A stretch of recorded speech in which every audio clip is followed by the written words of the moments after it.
Hello everyone, आज हम बात करने वाले हैं एक ऐसी कंपनी के बारे में जो हर दिन लगातार न्यूज़ में बनी रहती है। कंपनी का नाम है इटर्नल लिमिटेड। इसमें आ जाते हैं आपके दो फेवरेट ब्रांड्स जिनका नाम है जोमैटो और ब्लिंकिट। तो आज के वीडियो में यहाँ पर हम डिटेल में समझेंगे कि कंपनी काम किस तरीके से करती है, इनका बिजनेस मॉडल कैसा है, कंपनी को पैसा कहाँ से आता है, इनके लेटेस्ट क्वार्टरली अपडेट्स क्या हैं, इनके बिजनेस के पीछे कौन कौन से ग्रोथ ड्राइवर्स हैं और क्या रिस्क फैक्टर्स इनके बिजनेस के साथ जुड़े हुए हैं। साथ ही साथ हम जानेंगे कि कंपनी के फंडामेंटल्स में कितनी ज्यादा स्ट्रेंथ है अगर हम लॉन्ग टर्म व्यू के साथ इसे एनालाइज करते हैं। लेकिन आपको बस यही ध्यान रखना है कि ये पूरा वीडियो केवल इन्फॉर्मेशन पर्पस और नॉलेज शेयरिंग पर्पस से ही बनाया जा रहा है। इसे आप किसी भी तरीके का सेल या फिर बाय रिकमेंडेशन कंसिडर मत कीजिएगा। वीडियो अच्छा लगे तो जितना हो सके साथ साथ में लाइक और शेयर कर दीजिएगा और मेरे चैनल के साथ नए जुड़े हैं तो प्लीज सब्सक्राइब करते टाइम बेल आइकन जरूर से हिट कर लीजिए। तो चलिए स्टार्ट करते हैं और यहाँ पर सबसे पहले हम इटर्नल लिमिटेड के बिजनेस मॉडल को समझ लेते हैं कि कितने सेगमेंट्स में इन्होंने अपने बिजनेस को डिवाइड कर रखा है।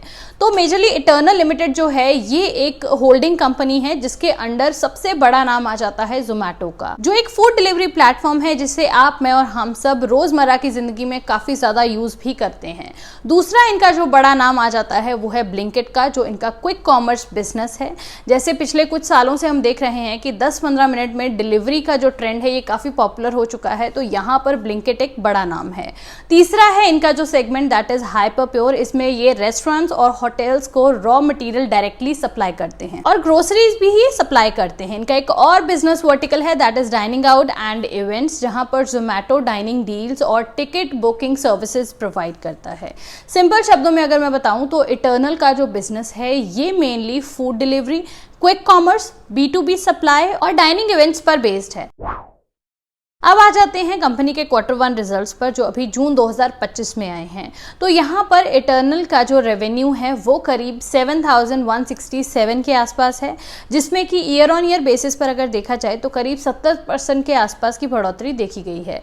ब्लिंकिट ने यहाँ पर बड़ा सरप्राइज दिया है। इनका ग्रॉस ऑर्डर बुक 11,800 करोड़ से भी ऊपर पहुंच चुका है, जिसमें कि ईयर ऑन ईयर अगर देखा जाए तो 127% तक की बढ़ोतरी देखी गई है। अब जो इनका फूड डिलीवरी सेगमेंट है, जो जोमैटो है, उसका ग्रोथ तो स्टेबल रहा है, लेकिन ब्लिंकिट ने कंपनी को एक नए लेवल पर ले जाकर खड़ा कर दिया है। अब यहाँ पर कंपनी का सेल्स तो लगातार बढ़ता हुआ दिखाई दे रहा है, लेकिन जो प्रॉफिट मार्जिन हैं वो काफी थिन दिखाई दे रहे हैं, क्योंकि अगर नेट प्रॉफिट देखा जाए तो सिर्फ और सिर्फ 25 करोड़ के आसपास का है, जो पिछले साल देखें तो 250 करोड़ से भी ऊपर का था। तो मार्जिन काफी थिन है यहाँ पर, लेकिन फिर भी क्वार्टर रिजल्ट्स आने के बाद भी इस न्यूज को मार्केट ने पॉजिटिवली लिया और एक दिन में 14 से 15% का उछाल इनके शेयर में देखा गया। अभी भी अगर हम बात करते हैं तो कंपनी लगातार खबरों में बनी हुई है, जिसका फिलहाल जो सबसे बड़ा कारण है वो ये है कि इटर्नल लिमिटेड का मार्केट कैपिटलाइजेशन अभी 3 लाख करोड़ क्रॉस कर चुका है और इसने बहुत ही बड़े बड़े नाम जैसे कि विप्रो, टाटा मोटर, एशियन पेंट्स, इन सब को पीछे छोड़ दिया है। लिस्ट होने से अभी तक कंपनी का मार्केट कैपिटलाइजेशन करीब 3 गुना तक हो चुका है।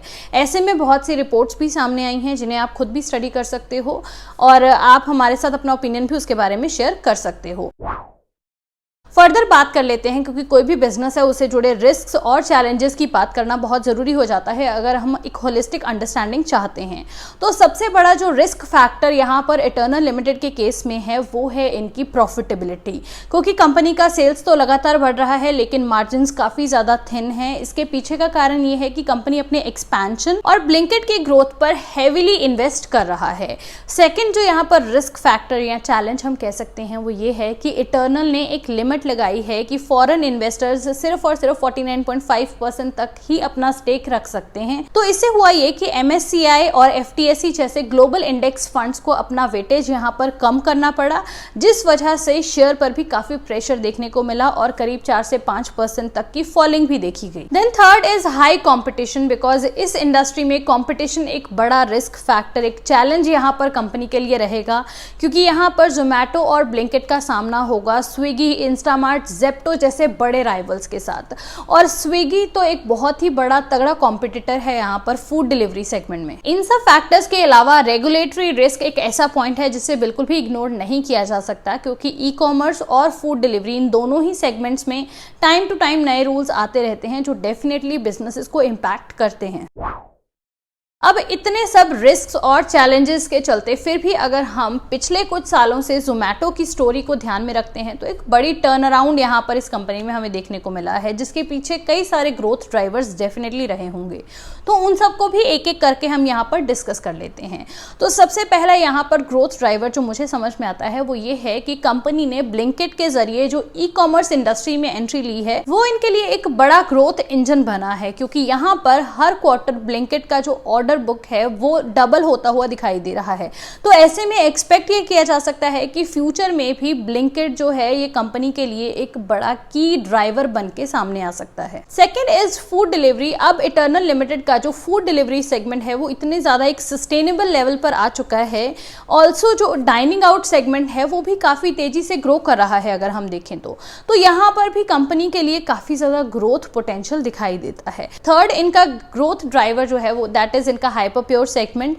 अभी तो फिलहाल देखा जाए तो ये वर्टिकल काफी छोटा है, लेकिन फ्यूचर में अगर बात की जाए तो जैसे जैसे रेस्टोरेंट और हॉस्पिटैलिटी इंडस्ट्री में एक्सपेंशन देखने को मिलेगा वैसे वैसे इस सेगमेंट में भी ग्रोथ पॉसिबल है। इसके अलावा कंपनी और भी कई से नए एक्सपेंशन कर रही है, कई नए वेयर हाउस और डार्क स्टोर्स ये ओपन कर रहे हैं जिससे कि ब्लिंकिट की रीच बढ़ जाएगी। बाकी कस्टमर बिहेवियर को भी बहुत ही ध्यान से ये एनालाइज करते हैं, क्योंकि आजकल का जो यूथ है इन्हें ऑनलाइन फूड ऑर्डर करना और ग्रोसरी आइटम्स ऑर्डर करना ये सब एक हैबिट बन चुकी है इनके लिए, जो कंपनी को लॉन्ग टर्म में काफी फायदेमंद साबित हो सकती है। तो एक बहुत ही इंटरेस्टिंग कंपनी है इटर्नल लिमिटेड, जिसने एक पूरा टर्न अराउंड स्टोरी दिखाई है। आप भी इसके बारे में डेफिनेटली रिसर्च कर सकते हो, अपनी खुद की केस स्टडी बना सकते हो। यहाँ पर एक तरफ है ब्लिंकिट का एग्रेसिव ग्रोथ, दूसरी तरफ है इनका जोमेटो का जो फूड डिलीवरी सेगमेंट है वहां पर जो स्टेबल बिजनेस इनका देखने को मिल रहा है वो, और तीसरी तरफ है चैलेंजेस जैसे कंपनी की प्रॉफिटेबिलिटी और तगड़ा कंपटीशन जो इंडस्ट्री में इन्हें मिल रहा है। इन सब के बीच आपकी इटर्नल लिमिटेड के बारे में क्या राय है, आप हमारे साथ डेफिनेटली कमेंट सेक्शन में शेयर कर सकते हैं। और फर्दर आप किस कंपनी के बारे में इस तरह का डिटेल्ड स्टडी चाहते हैं वो भी आप कमेंट सेक्शन में ज़रूर बताइएगा। वीडियो अगर आपको इन्फॉर्मेटिव लगी हो तो जितना ज़्यादा हो सके इसे लाइक और शेयर ज़रूर कर दीजिए, और मेरे चैनल के साथ नए जुड़े हैं तो प्लीज़ सब्सक्राइब करते टाइम बेल आइकन हिट कर दीजिएगा, ताकि आगे आने वाले वीडियोज़ की टाइमली नोटिफिकेशन आपको मिलती रहे। जल्दी मिलेंगे नेक्स्ट वीडियो के साथ, तब तक के लिए take care and thank you for watching.